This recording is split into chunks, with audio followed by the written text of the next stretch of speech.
வயநாடு நிலச்சரிவில் 6வது நாளாக மீட்புப் பணிகள் தொடங்கியுள்ள நிலையில் பாதிக்கப்பட்ட பகுதியிலிருந்து மீட்கப்பட்ட 500க்கும் மேற்பட்டோர் தங்க வைக்கப்பட்டுள்ள மேப்பாடி முகாமிலிருந்து செய்தியாளர் ரகுவரன் நேரலையில் இணைகிறார். அவரிடம் கள தகவல்களை கேட்கலாம்.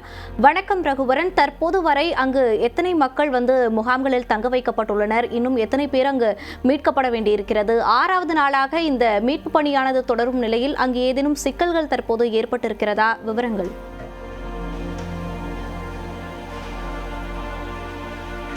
தற்போது வயநாடு பகுதியில் பாதிக்கப்பட்ட பகுதியில் 6வது நாளாக தற்போது இந்த மீட்பு பணிகள்லாம் தொடங்கி இருக்கக்கூடிய நிலையில் 1000க்கும் மேற்பட்ட மக்கள் என்ன பண்ணியிருக்காங்க, முகாமில் தங்க வைக்கப்பட்டிருக்காங்க. அரசு சார்பாக அந்த ஆயிரக்கணக்கான மக்கள், பெண்கள் இருக்காங்க, குழந்தைகள் இருக்காங்க, அவங்களுக்கான தேவைகள் இருக்குது.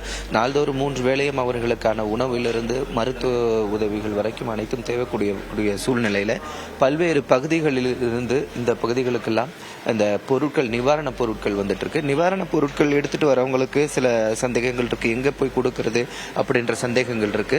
டைரக்டா தேவைப்படக்கூடிய முகாம்ல அங்கிருந்தே ரிசீவ் பண்ணிக்கிட்டாலும் இந்த கலெக்டர் ஆபீஸ்ல இருந்து அனைத்து வெளி மாநிலங்களிலிருந்து வரக்கூடிய அனைத்து பொருட்களும் பார்த்தீங்கன்னா கலெக்டர் ஆபீஸ்ல இருந்து ரிசீவ் செய்யப்படுது. நம்ம தற்போது ஒரு முகாம்ல இருக்கோம், அங்க பார்க்கலாம். தேவையான பொருட்கள் இங்க ஒரு 500 பேர் இருக்காங்க. அவங்களுக்கு தேவையான தற்போது ஒவ்வொரு வேலைக்கும் தேவையான பொருட்கள்லாம் இங்க இருக்கு. குறிப்பா பல்வேறு மாநிலங்கள்ல இருந்து நம்ம மாநிலங்கள்ந்து வாலண்டியர்ஸும் இங்கே ஒர்க் பண்ணிட்டு இருக்காங்க. எங்கேருந்து நீங்கள் வந்திருக்கீங்க, என்ன ஒர்க் இங்கே பண்ணிட்டு இருக்கீங்க? நான் என் பேர் சிவசூரியன் செந்தில்ராமன். நான் பார்த்தீங்கன்னா கோயம்புத்தூரில் தொண்டாமுத்தூர் பகுதியை சேர்ந்த பையன். இப்போது இங்கே இந்த இன்சிடென்ட்டுக்கு அப்புறம் ஒரு 4 நாளாக இப்போ இங்கே ஒர்க் பண்ணிருக்கோம். இங்கே என்னென்ன ரிக்குவயர்மெண்ட்ஸ் வேணுமோ வாலண்டியராக இதுக்காக சப்போர்ட் பண்ணிட்டு இருக்குங்க. என்னென்ன தேவை இருக்கு சார்? எவ்வளோ பேர் இந்த முகாமில் தங்கியிருக்காங்க? என்னென்ன தேவை இருக்கு? ஏன்னா வயசானவங்க இருக்காங்க, பெண்கள் இருக்காங்க, குழந்தைகள் இருக்காங்க. குறிப்பாக என்ன மாதிரியான பொருட்கள் தேவைப்படுது?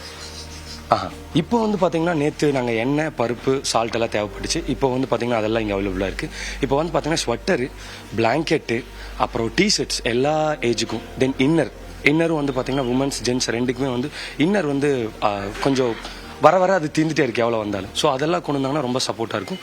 தென் குழந்தைகளுக்கான இந்த செர்லாக்ஸ் 2 to 5 years அது இங்கே ரெக்குயர்மெண்ட் இருக்குது.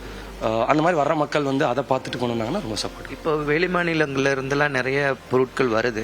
இப்போ அவங்களாம் எங்கே போகணும்? கலெக்டர் ஆஃபீஸ்க்கு போகணுமா? எங்கே போய் கொடுக்கும்? இப்போ ஜென்ரலாக அந்த இடத்துல இருந்தால் எல்லா பக்கம் டிஸ்ட்ரிபியூட் பண்ணுறாங்க. கல்பட்டா அப்படின்னு சொல்லிட்டு அந்த இடத்துல இருந்தால் மொத்தம் 80 கேம்ப்ஸ் இருக்குது.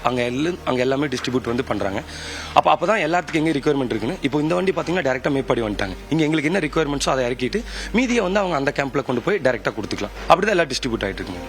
பார்த்தீங்கன்னா இந்த கல்பட்டா பகுதியில் இருக்கக்கூடிய கலெக்டர் அலுவலகத்திலேருந்து இந்த பொருட்கள்லாம் டிஸ்ட்ரிபியூட் செய்யப்படுது. நாளுக்கு நாள் தேவைகள் அதிகமாக இருக்குது. ஒரு பக்கம் மீட்பு பணிகள் நடந்துட்டு இருந்தாலும் முகாமில் தங்க வைக்கப்பட்டிருக்கவங்களுடைய தேவைகள் அதிகமாக இருக்குது. சிலர் அடிபட்டு வந்திருக்காங்க, அவங்களுக்கான மருத்துவ உதவிகள் தேவைப்படுது. வயசானவங்க இருக்காங்க, அவங்களுக்கான மாத்திரை உதவிகள்லாம் தேவைப்படுது. அதனால் ப்ரைவேட்டாக இருக்கக்கூடிய ஆம்புலன்ஸ்லேருந்து இந்த ஆம்புலன்ஸ்க்கெலாம் இங்கே பார்க்கலாம். சில ஆம்புலன்ஸ்லாம் இங்கே வரவழைக்கப்பட்டு அவங்களுக்கு இங்கே இந்த சிகிச்சைகள் எல்லாம் கொடுக்கப்பட்டிருக்கு. அதை கூட நம்ம பார்க்க முடிகிறது. மோனிஷா. ரகுவரன், தற்போது அங்கு முகாம்களில் தங்க வைக்கப்பட்டுள்ள மக்களின் கோரிக்கைகள் பூர்த்தி செய்யப்படும் என்று நம்பலாம். விரைவில் வயநாடு மீண்டு வரும் என்று நம்பலாம். கள தகவல்களை பதிவு செய்தமைக்கு நன்றி.